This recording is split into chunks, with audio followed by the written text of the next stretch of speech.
ang uod ng raspberry.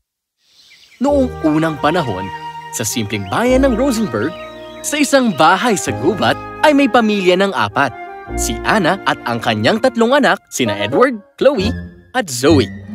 Gumagamit sila ng mga raspberry para gumawa ng mga minatamis gaya ng jam at jelly. Ito ang pinakaprodukto ng kanilang bayan, ang mga raspberry. Halina mga anak, handa na ang agahan. Parating na po. Edward, tumigil ka na nga. Nahuli kita! Kumain na kayo mga bata. Edward, pwede ba tagilan mo na yung kapatid mo? Payapa silang kumakain ng agahan nang bigla na lang napasigaw si Chloe. Ah! Anong nangyari? May uod po! Ew! Saan kaya nanggaling yan? Nakapatong sa malaking garapon ng raspberry. Patayin mo! Wag! Amin na, hampasin ko na lang! Edward, ew! Hindi! Tigilan mo yan! At Chloe, bakit ba masyado kang takot na takot? Eh maliit na uod lang yan. Basta, ipagpag mo lang. Kumuha si Chloe ng dahon ng raspberry at dahan-dahang dinampot ang uod gamit ito. Lumabas siya sa bakuran kasama si Zoe at maingat na pinakawalan ang uod. Chloe, tingnan mo! May ibon! Kapag iniwan natin ang munting uod dito, tiyak nakakainin siya kaagad ng ibong yan. Dalhin natin siya sa gubat. Mas ligtas siya doon. Nagpunta ang dalawa sa kagubatan at nakakita sila ng halaman ng raspberry at doon pinakawalan ang uod. Tamang-tama ang lugar na ito para sa munting uod. Maswerte siya kasi may pulang bubong siyang masisilungan na napapaligiran ng mga magagandang puno at bulaklak. Nakauwi sila sa kanilang bahay at noong gabi ding yun, naupo silang lahat para sa hapunan at kumain sila ng mga masasarap na tinapay na may palaman at mga raspberry cream hanggat gusto nila. Kumain sila ng kumain hanggang sa maubos ng lahat ng mga raspberry. Talagang ninamnam nila ang mga ito. Mukhang naubos na natin ang lahat ng mga raspberry. At ngayon wala na tayong natira pa para makain sa taglamig. Pupunta po kami ng kagubatan ni Zoe bukas at mamimitas kami ng maraming raspberries. Magaling! Kung ganun, dapat mamitas kayo ng mga sariwang berries. Opo, Ina! Nang sumunod na araw, naghanda na sina Zoe at Chloe na magpunta ng gubat para mamitas sa mga sariwa at makatas na berry. Kinuha ni Chloe ang asul na basket at kay Zoe naman ang dilaw. Mag-ingat kayo mga bata. At dapat makauwi kayo bago magtakip silim. Alam nyo na hindi ligtas sa kagubatan kapag lumubog na ang araw. At pakibati ang uod ng raspberry para sa akin. Pakisabi na sa susunod na magkita kami, kakainin ko na siya. Kaya naman, nagtungo sa kagubatan sina Chloe at Zoe. Lumukso sila sa mga nakatumbang mga puno at halaman. Napasabit sila sa mga sanga ng mga puno na may matatamis at makatas na bunga. Ito ay dahil sa paghahanap nila ng mga halaman ng raspberry. Nagpatuloy ang dalawa hanggang sa makarating sila sa parte ng gubat na puno ng iba't ibang mga berry. Mga elderberry, mga bilberry, mga blueberry, pero walang mga raspberry. Nagpatuloy sila sa gubat sa paghahanap sa mga halaman ng raspberry. Lumakad sila ng lumakad, papasok sa kagubatan hanggang sa marating nila ang isang kapatagan na puno ng mga halaman ng raspberry. At kahit saan ka man tumingin, talaga namang mapapatakam ka ng husto. Hindi ako makapaniwala! Napakadaming magagandang halaman ng raspberry kahit saan! Lahat ng halaman ay punong-puno ng mapupulang mga raspberry na ngayon lang nakita ng dalawa sa buong buhay nila.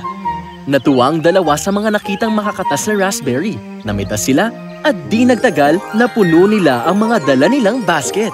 Ngayon, dali na natin ang mga basket na ito pauwi. Teka! Sandali! Mamitas pa tayo ng marami bago tayo umuwi. Kaya namitas pa sila ng maraming makakatas na raspberry at pinuno nila pati ang apron nila. At pagkatapos ay nagsimulang umuwi. Sila ay may hawak na tig-isang basket sa isang kamay at puno rin ang apron nila habang sila ay papauwi. Naglakad sina Chloe at Zoe pero naligaw sila. Hindi pa sila nakakarating sa pinakaloob ng kagubatan. Wala silang makitang kalsada o daanan na maghahatid sa kanila pauwi. At ang masama pa nito, nagsisimula na ang paglubog ng araw. Mahaba na ang anino ng mga puno at nagsisipagliparan na ang mga ibon pabalik sa kanilang mga tirahan. Medyo nag-aalala na ako. Hindi ko na alam kung nasan tayo. Huwag kang mag-alala, Zoe. Sigurado ako malapit na tayo sa dulo ng kagubatan at malapit na nating makita ang usok na galing sa tsiminea natin. Sa pagpapatuloy ng kanilang paglalakad sa kagubatan, nagsimula ng dumilim at lalo na silang natakot. Naglakad sila nang naglakad hanggang sa biglang may narinig silang munting diwatang lumilipad sa kanilang harapan. Nagulat ang dalawa. Ah! Isang diwata! Musta? Sumenyas ang diwata sa kanila na sundan siya. At naunang lumipad, muli niyang nilingon ang dalawa na naghihintay na sundan siya. Biglang may narinig silang ungol sa kagubatan sa likod nila, kaya nagmamadaling sumunod ang dalawa sa diwata. Dinala sila sa isang malawak na kapatagan na puno ng mga halaman at pagkatapos biglang naglaho. Nasaan na tayo, Chloe? Madilim na. Wala na akong makita sa paligid. Sandali, tingin ko alam ko na kung nasan tayo. Nakabalik na tayo sa Raspberry Woods. Pagod na pagod ang dalawa sa kalalakad buong araw. At sila'y napaupo na lamang na umiiyak sa damuhan.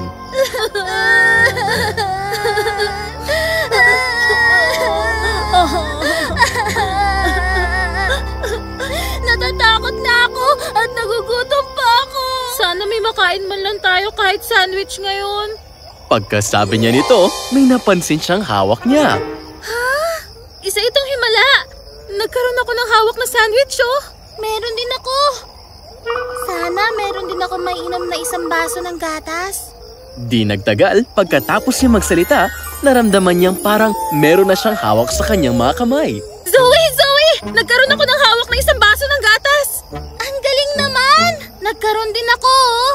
Sigurado akong gawa ito ng mabait na diwatang tumulong sa atin dito.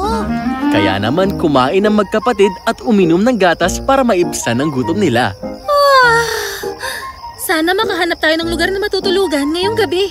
Pagkasabi nila ng bagay na yon, nakita na lang nila ang mga sarili nilang nasa isang malambot na kama. Kaya naman, nagtakip si Chloe at Zoe at tuluyan nang nagpahinga. Kinaumagahan, nang magising si Chloe, maliwanag na ang sikat ng araw. Sila ay napaliligiran ng mga luntiang puno ng tag-araw at mga ibong nagliliparan sa paligid na humuhuni ng kanilang magagandang himig. Hindi ba napakaganda nito? Ang matulog sa kagubatan na napapaligiran ng magagandang halaman ng raspberry. Chloe, gising na! Nagtinginan silang dalawa na may pagtataka. Napagtanto nilang natulog sila sa kagubatan. Tinignan nila ang kama kung saan sila natulog. Gawa ito sa magandang dayami at nababalutan ng mga dahon at malambot na lumot. Nananaginip ba ako? Kurutin mo nga ako, Chloe. Baka nananaginip lang ako. Aray naman! Ano ka ba? Hindi ko naman sinabing totohanin mo. Ngayon, alam mo nang hindi ka nananaginip, Zoe. Nasaan na kaya yung mabuting diwata? Napakabait niya sa atin. Nang biglang, may nakita silang kumikinang sa hangin sa kanilang harapan. At doon nakita nila isang diwatang lumilipad sa harap nila, nakangiti at kumakaway. Kumusta? Napakabuti niyo po talaga sa amin. Pagkatapos, may isang matanda ang lumitaw mula sa likod ng mga halamanan ng raspberry at nakasuot ng eleganteng puting jacket at pulang sombrero. Meron siyang isang dalang tungkod na may pulang koronang kristal ng raspberry. Nakasingkinang ng ruby sa liwanag. Kilala niyo na pala ang kaibigan kong si Serafina. Hayaan niyong magpakilala ako sa inyo. Ako si Haring Rubus, ang hari ng mga raspberries. Ako ang namumuno sa mga halaman ang nakikita ninyo. At ako'y naninirahan na dito sa kagubatan ng libu-libong taon na. Pinadala ko si Serafina para iligtas kayo sa mababangis na hayop na naglipanan sa kagubatan sa gabi. Ayokong matakot kayo sa akin at sa kadiliman ng kagubatan. Namangha ang mga bata sa ideya na kaharap nila ang hari ng mga raspberry. Masaya nilang pinakinggan ng hari na mingiti sa kanilang mga mukha. Isinumpa ako ng espiritu ng mga elemento, si Aramos. Siya ang namamahala ng mundo, hangin, tubig at apoy. At sa tuwing ika-100 taon, ako ay magiging mahinang uod ng raspberry. Ito ang paraan niya para turuan ako ng leksyon sa pagpapahalaga ng regalo na binigay niya sa akin, pagiging immortal. Kaya ikinwento niya sa mga bata ang araw kung paano siya nagpalit anyo bilang isang uod ng raspberry at paano siya napunta sa raspberry na nasa plato ni Chloe. Siguradong nakain na ako o natapakan kung hindi dahil sa inyong dalawa na iniligtas ako. At noong iniligay niyo ako sa dahon ng raspberry, napilayan ako sa paa, kaya hindi ako makalakad. Nahiga na lang ako sa halamanan kung saan niyo ako iniwan hanggang sa lumubog ang araw. At pagkatapos nang makabalik ako sa tunay kong anyo, hinanap ko kayo para makapagpasalamat sa pagligtas niyo sa akin at gantimpalaan kayong dalawa sa inyong kabutihan. Tapos nalaman ko na lang na nasa kaharian ko kayo. Kaya ginusto kong magpasalamat sa inyo nang hindi kayo tinatakot. Sinabi pa niya na ipadadala niya si Serafina para gabayan sila sa paglalakad sa kagubatan pauwi sa bahay nila ng maayos at ligtas. Maraming salamat po sa inyong kabutihan, mahal na Ginoo. Walang anuman yon, mga bata.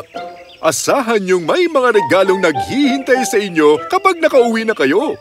At pakisabi kay Edward na kakainin ko siya sa susunod na magkita kami. Ha? Pakiusap po, huwag niyong gawin yan. Patawarin niyo na po siya. Huwag kayong mag-alala. Pinatatawad ko na siya. Hindi tamang maghigante. Nagbibiro lang ako. Nakahinga ng maluwag ang mga bata at niyakap nila si Haring Rubus. Paalam, mga butihing bata. Lagi kayong maging mabait at mapagbigay, ha? Pinulot ng dalawang bata ang kanilang mga basket at sinundan si Serafina sa kagubatan hanggang sa makauwi sila. Pagkadating nila sa kanilang bahay, kumaway si Serafina para magpaalam at naglaho. Talagang masayang-masaya ang dalawang bata na nakauwi din sila sa wakas. Oh, napakasaya ko at ligtas kayong dalawa. Saan ba kayo nagpunta buong gabi? Sinabi ko na sa inyo, hindi naligtas ang kagubatan sa gabi. Ipinaliwanag nila ang lahat sa kanilang ina at kay Edward, ang tungkol kay Haring Rubus at sa kanyang mahiwagang kaharian. Masaya ko at nakauwi kayong dalawa ng ligtas dito sa atin. Ah! At may matandang lalaking dumaan kanina dito. Pinabibigay niya sa inyo to. Nang tignan nila ang mga basket, nakita nila ang dalawang magandang porselas na may nakadikit na makikintab na pulang mga batong hugis raspberry. Wow! Napakaganda naman ng mga regalong to. Edward, meron din para sa'yo dito. Isang pilak na palamuti na hugis maliit na uod ng raspberry. Bahagyang nahiya si Edward. Alam niya ang ibig sabihin nito at naging mabait na siya at nangakong hindi na mananakit ng iba pang nilalang. Napakagaling nito. Ngayon maghahanda na ako ng hapunan, mga bata. Maghugas na kayo at magbihis para sa hapunan natin. Pagkapunta ng kanilang ina sa kusina, nagulat ito nang makita ang 10 basket sa mesa na puno ng mga makakatas na pulang raspberry. Paisip siya kung paano ito napunta doon. Ang hula niya, regalo ito mula sa hari ng mga raspberry. Kaya naman, gumawa sila ng mga minatamis na raspberry at dahil napakarami nito, nagsimula silang magbenta ng 12 ng bote ng minatamis. At sa huli, pinatunayan nito na kung mabait ka sa kapwa mo, kahit sino pa man ito, makatatanggap ka din ng kabaitan bilang kapalit.